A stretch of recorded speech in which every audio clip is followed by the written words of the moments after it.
இப்போ விஜய் இந்த மாநாடு முடிஞ்ச பிறகு அவர் மீதான விமர்சனம் வந்து தனிநபர் தாக்குதலாக இருக்கட்டும், அவர் தொடர்ந்து பிரச்சனைகள் வந்து திரிசா அவருக்கான தொடர்பாக இருக்கட்டும், இப்படி விவாத முறையில் கட்டமைக்கிறாங்களா, அதை எப்படி பார்க்குறீங்க? அதாவது உங்ககிட்ட ஒன்றும் சரக்கு இல்லை நீங்கள் சொல்கிறதுக்கு.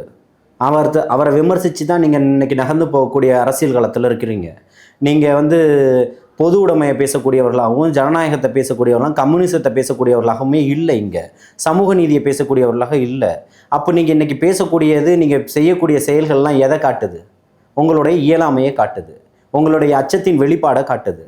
அந்த அச்சத்தினுடைய வெளிப்பாடில் நீங்கள் எல்லாமே உளறிக்கிட்டு இருக்கீங்க. அதை இன்றைக்கி நாட்டு மக்கள் பார்த்துக்கிட்டு இருக்காங்க. மக்கள் எல்லாத்தையுமே புரிஞ்சவங்க தான், தெளிவானவங்க தான். அவங்க ஓட்டு போட்டுட்டாங்கன்றதுக்காக நீங்கள் கொடுத்த காசை வாங்கிட்டு கூட ஓட்டு போட்டிருக்கலாம். ஆனால் இந்த முறை அப்படிப்பட்ட ஒரு சூழல்கள் ஏற்படாதுன்றதை தமிழக அரசு நல்லா புரிஞ்சுக்கிட்டு இருக்கு. ஏற்கனவே ஆண்டவர்களும் புரிஞ்சுக்கிட்டு இருக்கிறாங்க. அப்போ இன்னைக்கு இருக்கக்கூடிய அரசியல்வாதிகளுடைய கட்டமைப்புகள் அப்படி தான் இருக்குது.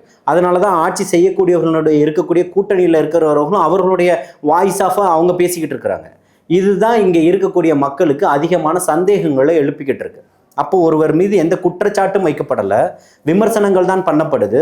பண்ணக்கூடிய விமர்சனங்கள் இவ்வளவு தரம் தாழ்ந்த ஒரு விமர்சனமாக இருக்குன்றது தான் இன்றைக்கி பேசும் பொருளாக மாறி இருக்கு.